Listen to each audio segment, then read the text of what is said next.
Welcome to the podcast Studio Stain, Inspiring Leadership.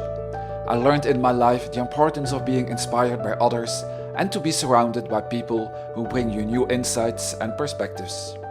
That is the way to grow as a leader and human being in challenging and changing times. In these podcast series, I bring you the latest innovations on personal development and leadership told from business managers, CEOs, spiritual leaders, and people who live their true story.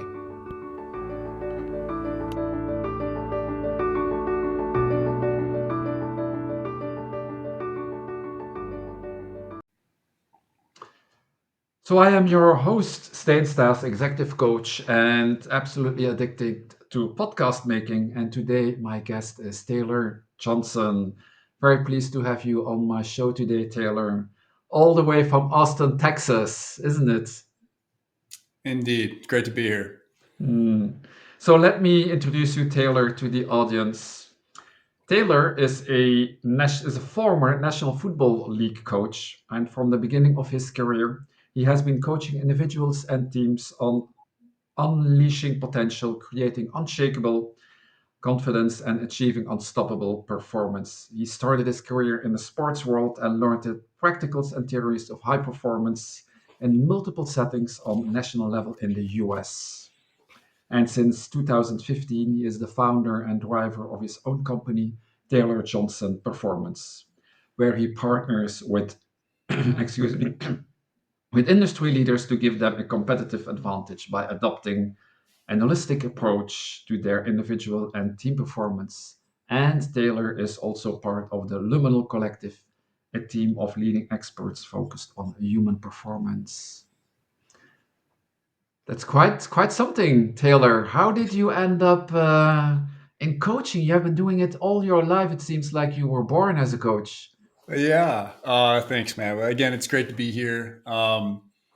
It's interesting for me how I got to where I am now. I mean, I've always said that my passion is performance, and it's my curiosity Mhm. that navigates me through the world. And so that kind of shows up in a couple of different ways, but through the medium of coaching, it's been really one that I've anchored to. And the background, like as you shared, is in athletic performance and really getting fascinated with, how do you unlock somebody's potential and have them play at a really high level for a very long time.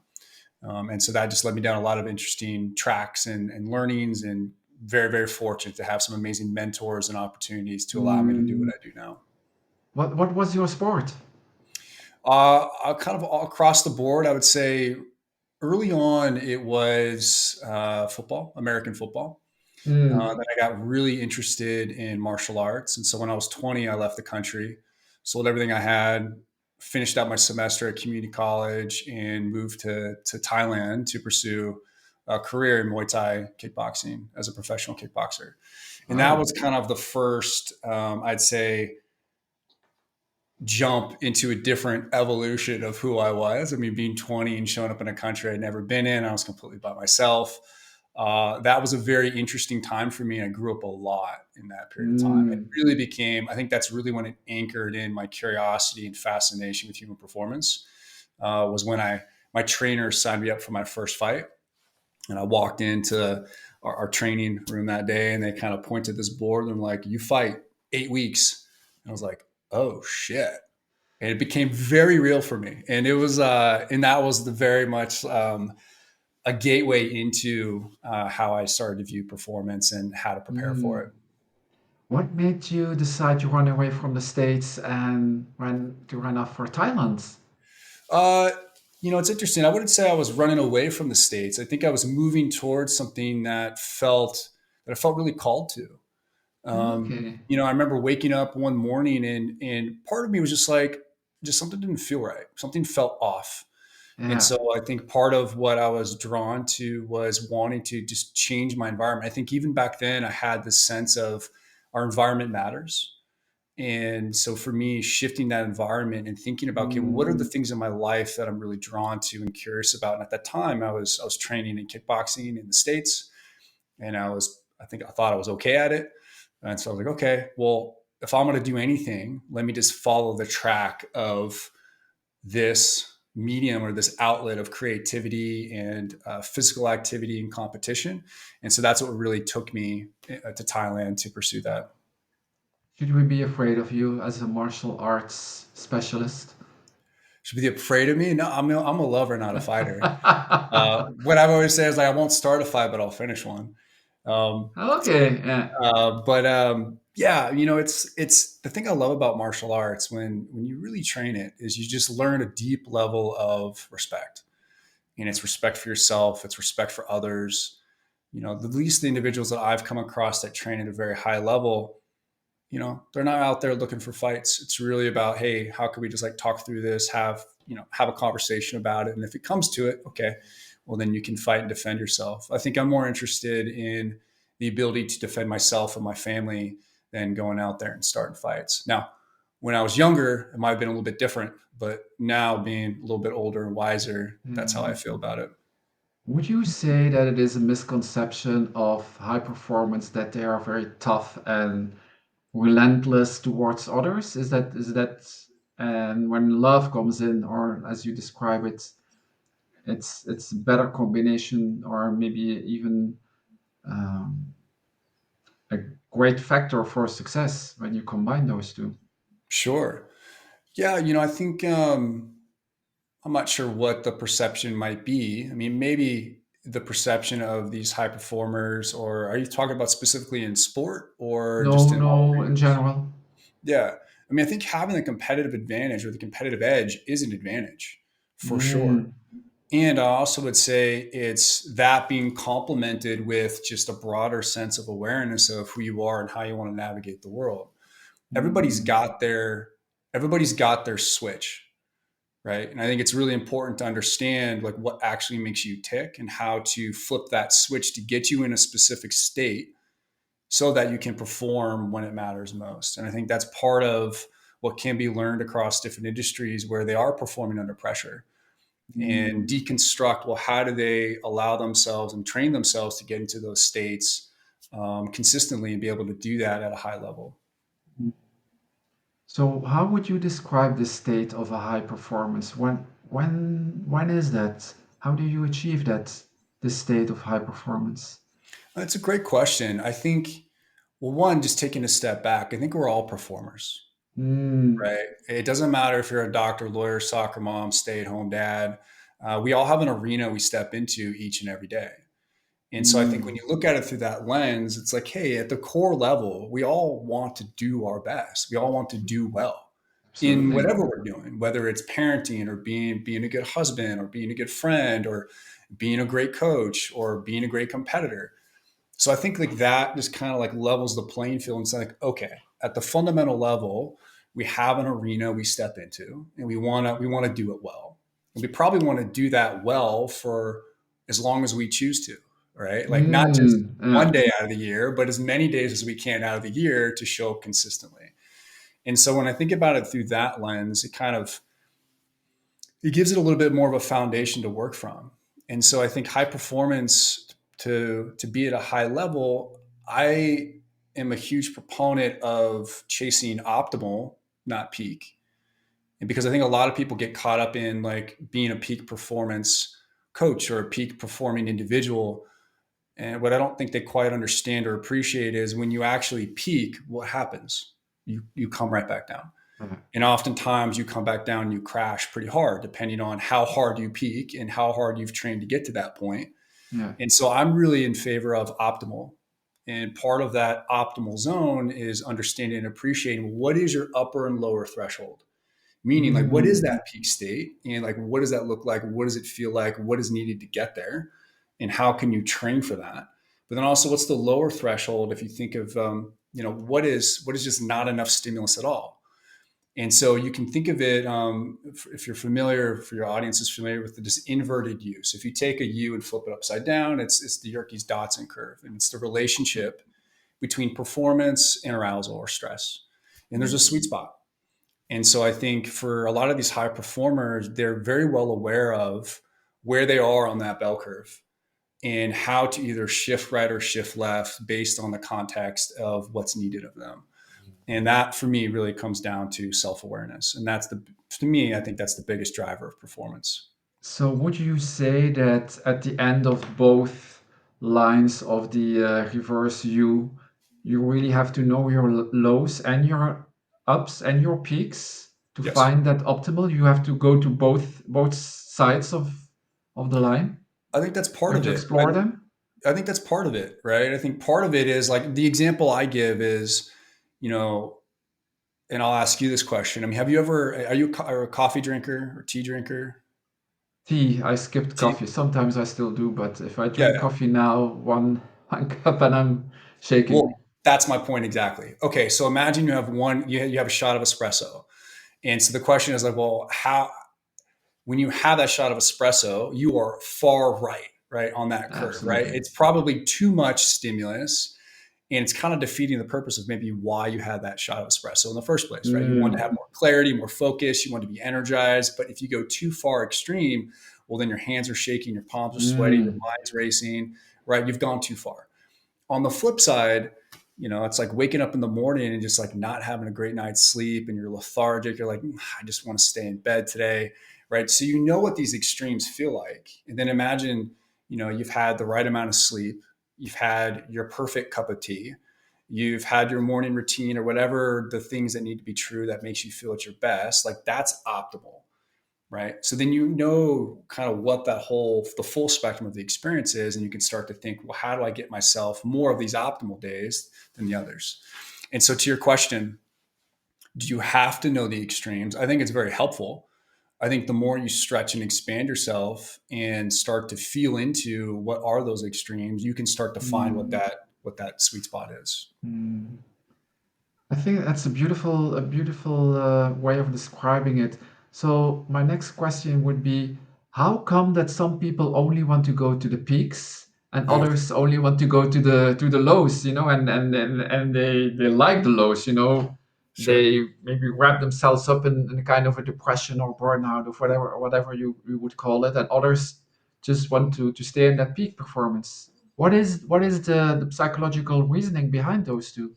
That's a great question. I think everyone's got their own drivers and motivating factors, right? When I hear that, I often wonder, are they moving towards or are they moving away from something? Because the energy there is Mm. different.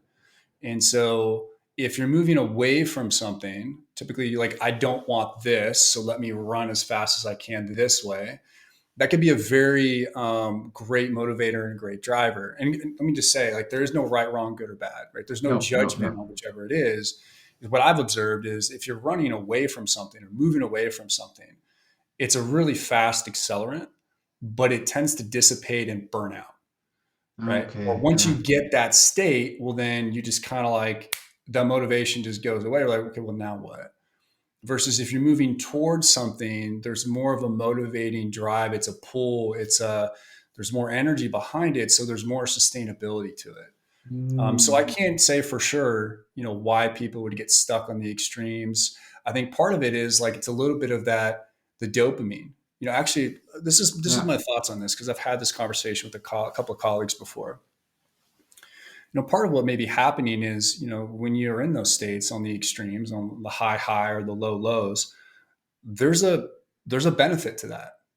Mm, There's a benefit to all experiences. There's a benefit to all stress and stimulus. And so there's some part of that that's feeding back into that loop of either confirming a narrative or a story, or um, it feels good in the moment. It's yeah. like, and sometimes it's interesting. I'll speak for myself. Sometimes when I've been in those low states and I get caught in those loops, and I just know, I'm like, wow. And it's like, I see myself in this loop, but I'm like, why am I still at this loop? Because there's some sort of benefit to me being in that loop and noticing that loop. Like, Mm, oh, it's confirming something maybe I thought was true, but maybe it's not. So there's a benefit on both sides. And the same could be true for the high extreme, right? Continue to push yourself and overdriving. Um, you know, so it's an interesting question. yeah, and I like the explanation you give about either running away or you move towards something. How do you know the difference, and how do you know that you're not kidding yourself? You're just faking that you're moving to something, just covering up that you're actually running away. How Yeah. do you, I mean, how do you know that your intention is really true? It's Yeah, that it's really authentic. great Because question. you also talk about values, and does that come in here? How do you know your intention of moving towards something is authentic? Totally. It's a great question. Yeah, I'm a big, um, big proponent of doing a lot of values work because I believe, Mm, or I subscribe to the notion that your values drive your beliefs and your beliefs drive your behaviors. And your behaviors get you the results you want or don't want. And so when we talk about either move towards or move away from energy, a big part of that, when I do values elicitation with clients, I ask them, I'm like, all right, well, just check in. Like, does it feel like you're moving towards this value or you're moving away from something around this yeah. value? And so one is just asking the question. And then two is actually checking the behaviors. So if you say there's a value for something in your life, yet you don't exhibit the behavior that matches that value, either the value is really not your value or there's something that's actually getting in the way of you taking action. And so it Mm, starts to kind of map a bit of the coaching conversation to say, okay, well, you said these were your values, but there's no behavior that either matches it or the behavior that does match it is actually a negative behavior that's starting to drive you towards an undesirable result. So yeah, essentially what you're trying to do is give more map, like more context to the map to start to trace and look for patterns and themes and how is it showing up because the context really matters.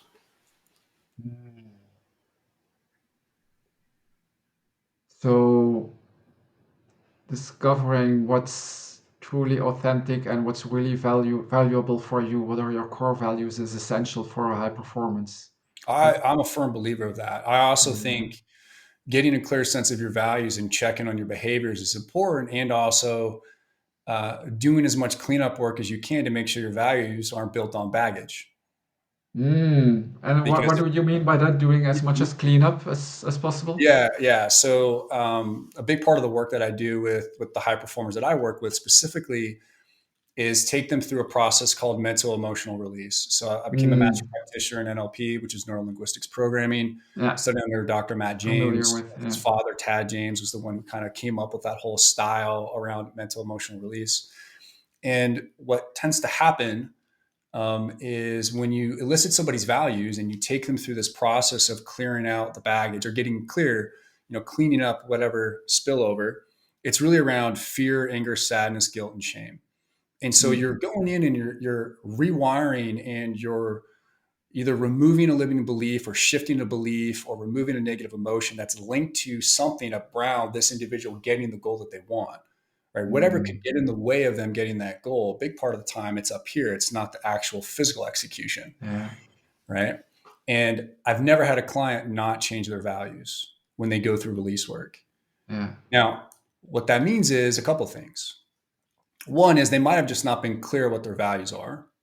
And once they actually go through and do some deep work, they're like, oh, this is actually what's important to me. Two is their first set of values could have been built on some baggage or idealisms that were forced upon them or just programmed based on how they grew up and the environment that they're in. And so Mm, then when they release that baggage or the negative emotions or they start to rewire those beliefs, they're like, you know what? I used to think this, and now actually I think this, and this is more true for me. And the values I have showing up are more representative of that. And these are the actions I'm going to take because of that. And I think it's a really powerful place to be because what that does is it creates a clearing, which then gives mm, you way more possibility and opportunity than just operating from your previous mindset or value yeah. structure. Do you want to share one of your own limited beliefs that you really changed throughout your life? Oh yeah, I mean, one of the big ones for me. Let me think because there's been a few, and so I've Mm, been through three. We call them breakthrough sessions. I've had three mental emotional release sessions for myself. Two in career and one in relationship. And I'll speak to the relationship one because that one for me. I mean, the career ones were amazing, and the one I'm most proud of is my relationship. So I'm okay. engaged. We're getting married in June, so getting married in 2 months. And prior to that relationship, Congratulations. thank you. Yeah, we're stoked, man. She's an amazing woman. So prior to that relationship, I just kept noticing myself getting the same patterns, same kind of repeating the same story with a different outfit. It's like, what is this? What is going on here? What And did you do? well, I mean, so much of it really was the women that I was dating, the relationships I were in were just really our baggage and all of our dysfunction was just dancing Mm. with each other. Right. And one of the big beliefs that I had was, maybe I'm just not worthy or not enough. And so I would Okay. overcompensate in a lot of ways. And I think a lot of people can feel that in some way, shape, or form. And it can show up Yeah. in different ways in their life, in different areas. And for me, it showed up in a relationship. And so going through that process and really getting clear on that and getting a clear understanding of what I really value in a relationship and what I was really striving for, like what goal did I have in what goal in the area of relationship that I want to have? And then how would I need to show up in order to be that man to attract that kind Mm. of woman was a huge shift for me. And, I had that breakthrough session. And then I think 3 months later, I met my now fiance, soon to be wife. And it was just like this amazing, my father calls it the alignment of the cosmos, right? It's like perfect it's like right time, right person, right moment, It right. was written in the stars. Exactly. And because of that, I mean, we've both done a tremendous amount of work on ourselves, and we take our relationship very seriously and also have a lot of fun. And so for us, it was really important to align values early on. And had I not done that work and shifted that belief, I know for certain I wouldn't be in the relationship I'm in now. Congratulations, you did a great work there. Thank you. Mm. So you think that we all have parts in our lives, as you mentioned, that where we don't feel worthy, don't feel enough? Is that one of the biggest blockages for to get to this optimal performance or peak performance, as you wish? I wouldn't give it a blanket statement. I think everybody's Mm. got their own um, own blocks, and it can show up in a Mm. couple of different ways, right? And so I use my example of not worthy or not enough, and for other people it could be something different or maybe something similar. Um, yeah, I wouldn't give a blanket statement on that Yeah. because we are so unique as human beings and individuals, and what we see and what activates us in some ways will be very different than how it activates others. What does it require to break through these barriers or limiting beliefs? What is really required to overcome that? Well, I think first it's the desire to want to change, to have Mm, something change. yeah, It's like absolutely. you have to want something to shift or change in your And life. not, and it's not somebody else who imposes it to you. Exactly. Right. It's like I tell my clients all the time, it's like I can never want the outcome more than you do. Yeah, Now I'm that's going to hold you, beautiful. like I'm going to hold you to this standard and to this version of yourself and this vision that you've created. I'm going to hold you to that with love and compassion, and sometimes, with a little bit of a kick in the ass. And Mm, I still can't want it more than you do. And so it becomes this really powerful frame for them to step into. So for me, again, this is influenced by my mentor, Dr. Matt James. There's four requisites for transformation. There's four things that need mm, to happen as part of like the overall process. The first one is you have to really identify, release, and reframe any negative emotion or limiting belief. Right. mm, That's going to get in the way of you stepping forward and stepping into that version of yourself. So then once you do that, then the second is you need to create this compelling vision of the future.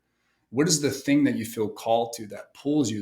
There's a center of mass to it that yeah, really excites you and you're like, yes, this is possible and I want it. And it probably scares you a little bit.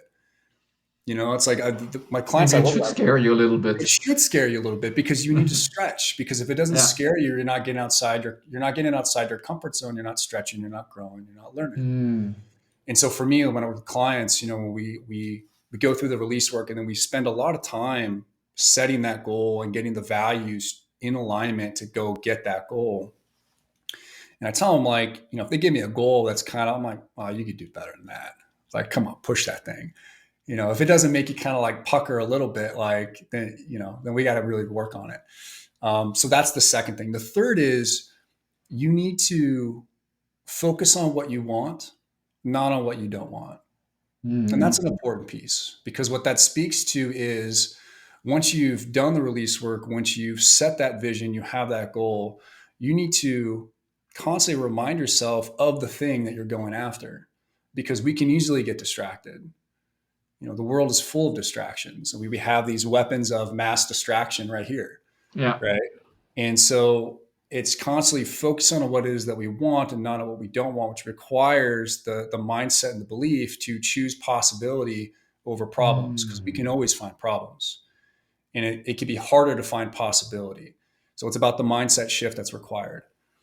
The fourth is then you need to take intentional action, right? Like you can't just set the vision and sit there and hope that it comes to you.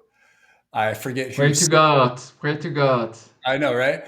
It's like if it was only that easy. I forget who had this acronym, and I love it. Maybe I'll look it up after, but it's Mm. Goya, Goya, get off your ass. Mm. And it's like you got to take action, but it's not just any action. You need to take intentional action. So Yeah. you need to take intentional action that's in alignment with your commitments. That's going to drive you closer to that Yeah. result that you want. So those are the four. Now the kicker there is those first two releasing the negative emotions, creating that compelling vision. That's something me as a coach, I can really help shape, inform, and like really Mm. we get in the trenches and we work through that. Now, the third and the fourth, the focusing on what you want and taking intentional action, I can't do that for you. Now, I could be a co-pilot and help be a guide and encourage you and point to it, but I can't actually do those things for you. And so that becomes a dichotomy or the relationship between coach and coachee. It's like, hey, we need to co-create this together and the ball's in your court. Yeah. Beautiful. I love the.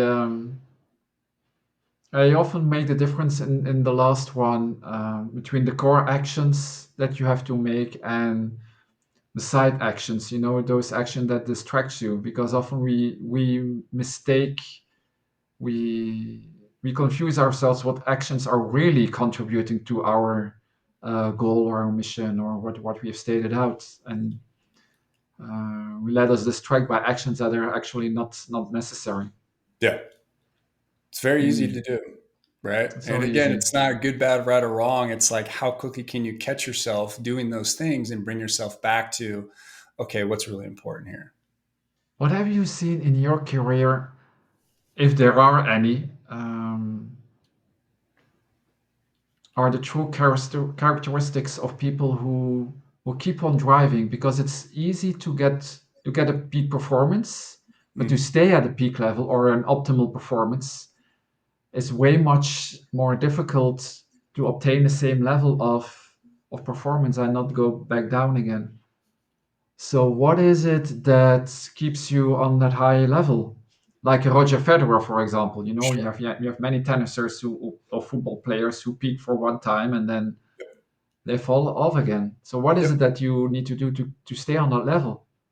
What I've experienced across a number of different sports and individuals that I've worked with, Mm. and I'd be curious to hear your thoughts on this too, it's curiosity Mm.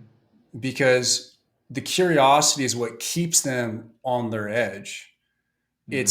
It's not this complacency of like I've got it all figured out. It's good enough. No, champions. It's never like good enough. Good is the enemy of great, and so good enough is not going to cut it. And so they're constantly reinventing themselves, reinventing their playbook. They have this thirst for knowledge, and they're also not stuck in just one mode of thinking or one channel of information. They've opened their aperture and they're looking across all domains, all industries. Like who's doing the best of what, and like why are they doing that, and how are they doing that, and how can I make that a part of my own program? So Yeah. that's been a huge part of how I work with individuals. Is we say, okay, this is the goal, this is the track that we're on. Now let's take a step back. Who Mm. across the board in other industries have done anything similar, or so different, yet there's a through line of performance that we can bring in and start to build into your Yeah, program. So it becomes very much this iterative process, which is yeah, what I mean. I just love that, man. It makes it yeah. so fun. It is this curiosity, you know. On one hand, it keeps you away of this overreaction of self-confidence, of this arrogancy of, you know, I know it all. This when you stay curious, you stay open of learning, and you do not limit yourself with your own self-created ego of arrogancy. And Yeah. on the other side, it's like, you know, when you're going the other direction, it keeps you away from the problem orientation. You know, "Ah, I have a problem. Should I do now?" You go into the fear of not being able of solving a problem. So I love this. That for me, the curiosity keeps you away from these two extremes of diving into a problem, not being able to resolve, and the ego arrogance Yep. of things. That's what I see when I work with clients. That either they go these two directions. Mm. Yeah. Awesome. Mm. Curiosity. It's a nice one. You know that Leonardo da Vinci, he was curious about everything. He was an artist and a painter, a librarian. He was so curious that that's what made him a great performer, a performance, a great artist.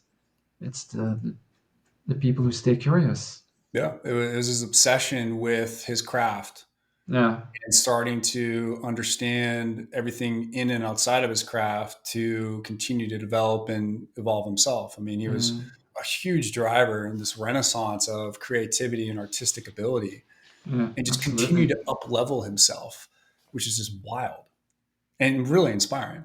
So what do you think? Sometimes I feel also a little bit. I know curiosity is important, and sometimes I still feel a little bit lazy.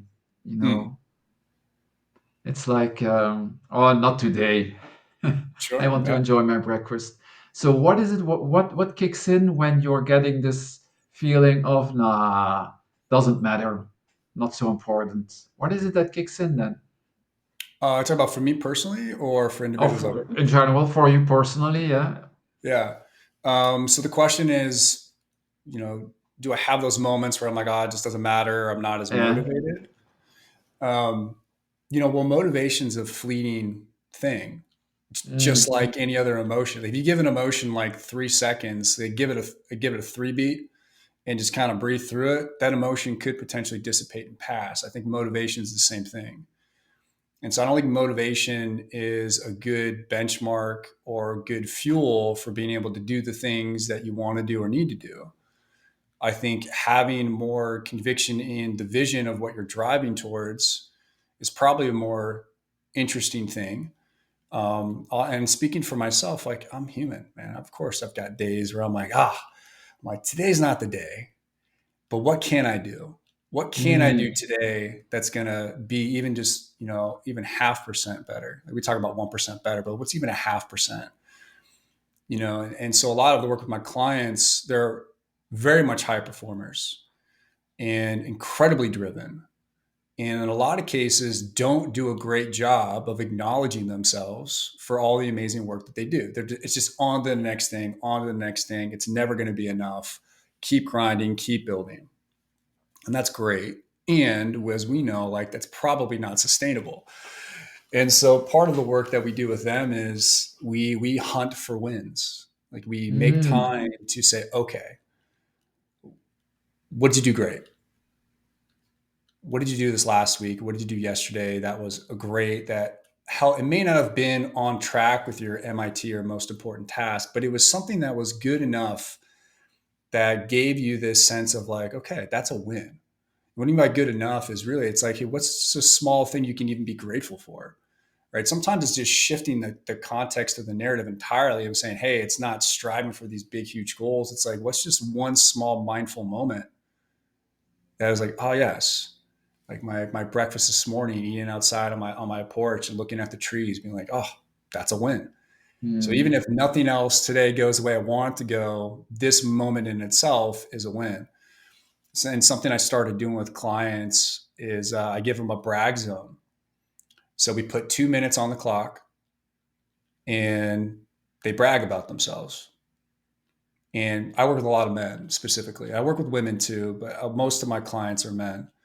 Most men don't do a great job. Two things: one, accepting compliments, and two, bragging about themselves. Right? Unless there's a little bit of narcissism there, but that's a Would joke. you say Um, so? yeah. So, but you give them 2 minutes to just let it rip, and it's a beautiful thing because they've, one, never done that, and two, never been witnessed in doing that. And it starts to completely shift how they think about and how they feel about themselves. It's like I have one client I'm thinking of specifically. It's like it was so clunky for him at first. It would take him a minute and 20 seconds to kind of get at least something going, of where he would start, they'd have like, the 40 seconds left. Now he's like 2 minutes on the clock. He just lets it rip. And he's got so much energy and so much vitality behind it. And, at times it can be really emotional for him, which is beautiful because it's just moving that energy. So that's a very long-winded way to answer your question. But I think, just being mindful of all the opportunities we have available to us to be at that high level. What is it you think that man makes it so difficult to express emotions or bragging or whatever it is? What is it? Well, I can only speak for my experience Mm, and also the context of being from the United States, right? So I'm not familiar yeah. with other men growing up in other countries, but I could speak from a cultural standpoint in the United States. Real men don't cry, Mm, or you just buckle up, put your head down, work harder. It's like I remember growing up, I had family members say, well, real men don't ask for help. They just put their head down and keep going. And well, that's just what I thought you did.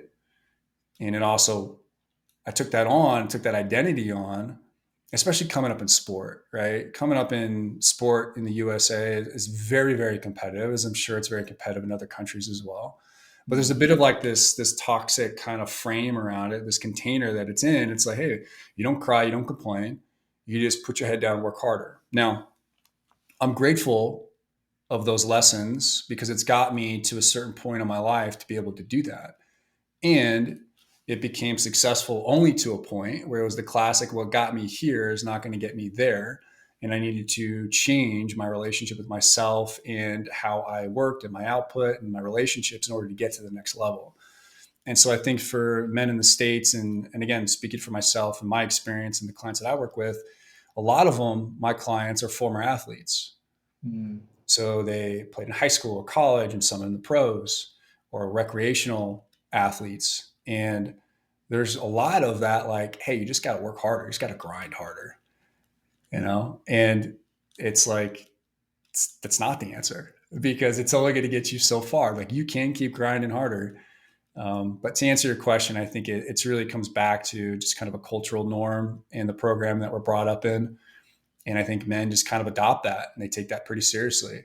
Mm, And so it's starting to shift, and you're able to see now more openness to being more vulnerable. Like I think some of the most like authentic and congruent men that I know that I'm very fortunate to have in my life experience the full spectrum of emotion and are incredible badasses in the work that they do and incredibly successful, however you define success, like financially, but have amazing families and are happily married and have kids. And they also sing and they love to dance and they write poetry. It's like this full kind of mm. all the things are available to them. And I'm like, well, that's really interesting to me, not just being in one mode of operating. And so, yeah, I think there's a lot there. How was that for you when you discovered this other side of mankind? It was, oh man, it was, what's the word I'm looking for? I want to say alarming, but I don't know if alarming is the right word. It was kind of like it was a smack in the face or get like jumping in the cold plunge of just like this Okay. jolt of like, what? Like that's even possible. Interesting. And I just didn't see that as a possibility. And really what that that time of my life, was an interesting one where this was, oh, I was in a relationship, and it was just, again, in the previous relationship of the patterns just coming up, and that relationship ended up just imploding because I thought this was going to be a woman I was going to marry. And so for me to be able to show up and provide, I need to just put my head down and grind even harder, which was not the answer because I ended up neglecting the relationship or not even being aware to like the cues that the relationship was not healthy in Mm, a good state. And I remember reading The Masculine in Relationship by G.S. Youngblood, which is a fantastic book. mm, And I was like, wow, why didn't anyone teach me this sooner? Of like just understanding just the like just the framework around security and safety and just being able to show up for myself and then for others. So that was kind of a jolt, and then being very fortunate to have some amazing men come in my life to help, model that for me. That was an amazing experience. would you say this is the biggest limiting belief that you conquered in your life? No, I wouldn't. I mean, I think there's plenty of other things in my life. I mean, that's a significant one, right? Because that's what Yeah. helped led me to starting to do the work to be a different version of myself, to have amazing relationships. But no, I mean, I think there's always some little things that kind of creep up, and like, and that's, I mean, that's the whole part about limiting beliefs, or even like, people talk about imposter syndrome. I think that's great. I think it's part of the process. Yeah. I think it's part of stretching yourself. I mean, anytime if you feel this imposter syndrome, it's because you're in a new environment and you've never been there before. I liken it to climbing a mountain with altitude. What tends to happen when you reach a certain altitude is the oxygen is a little bit lower and you get altitude Mm, sickness. But when you hang out at that altitude for long enough, you acclimate and you're able to perform. You go a little bit farther, then you acclimate. You yeah. go a little bit farther, then you acclimate. It's the same thing. And so I think part of those beliefs that can happen can come up in different ways. They're always a little bit different. If it's the same belief that's coming back up, well, then there's obviously a pattern there you need to get to the root of. But I think it's all just part of our growth and evolution. And Mm, it's the fun, and I choose to see it as fun. It's like, oh, this is new. Never thought about that before. Is this real? Let's work through that. And when mm. I unlock this, like, what's possible for me on the other side of it? Are you curious about your future, your own future? Am I curious about it? Oh yeah, I'm Mm-hmm. intensely curious. Yeah, the way I'll answer that, which I think you're getting at, is like where will I end up or what will I do? Maybe. Mm-hmm. Um, the answer is I don't know, and I love that. What I do know is Mm, it'll be in the line of performance and work and human potential and working with individuals and teams like that. I just love that. I can't see myself leaving that. Are you familiar or have you read the book A Lion Tracker's Guide to Life by Boyd Varty? no. Highly, highly recommend it. Okay. Recommend Thank you. audiobook. He's South African. He's got a brilliant accent, phenomenal storyteller. So, just real quick for context. So, Boyd's family purchased and started to tend to a nature reserve in South Africa. So, at a very young age, he started to learn how to track different animals and lions and such. And the tribesmen on the land were the ones that were tracking. And he asked one of the elders, and in all and the elders, all of his wisdom, Boyd said, "Hey, how do you know where you're going? Like, how do you know to find, like, where do you know where you're going?" And the tribesman said, "I don't know where I'm going, but I know exactly how to get there." And to me, that really sums up Mm, the path I'm on. Because if you had asked me 5 years ago, would I be doing what I'm doing now? I'd say, no way. If you asked me 5 years before that, would you say, hey, you're going to be doing this? I'm like, no way. And I don't know where I'll no. be in 5 years, but I know how to get Mm, there, which is to stay curious and to build deep relationships and to ask really good questions and to show up in a way that feels authentic to myself. mm. Well, we're almost at the end of our podcast, Taylor. I feel we could go on and on and on. Yet, is there one piece of advice or learning that you would like to share with the audience? Hmm. In any specific context or just big picture? Just what pops up now? Hmm. I think what we talked about earlier, I really believe that self-awareness drives performance. However you define performance, I Mm, think it's actually, let's define it. Performance is the execution of a task or a function, which is pretty meaningless unless you assign it to something that you're doing that's meaningful to you. So we're not talking about performance just to perform. We're talking about for a specific intention or purpose. And yeah. hopefully that purpose is to drive you closer towards the version of yourself that you want to become or the goal you want to achieve, whatever that may be. And developing more self-awareness is going to help you access that version of yourself and create that version of yourself to be able to accomplish that. And so the more you can develop around this awareness of yourself, which then you can turn it into awareness of others, it's only going to help you. And so I know you're big on the meditation, and we talked about you doing the silent meditation retreats. And, I'm re-entering this whole path of mindfulness for myself and doing some training under another mentor. And whatever vehicle you choose to use, or whatever tool or whatever environment you choose to put yourself in, I just encourage you to open up your awareness just a little bit more and check in with yourself first, and then check in with others, and just see what opens up for you. I remember this. Check in with yourself first and check in with others. Yeah.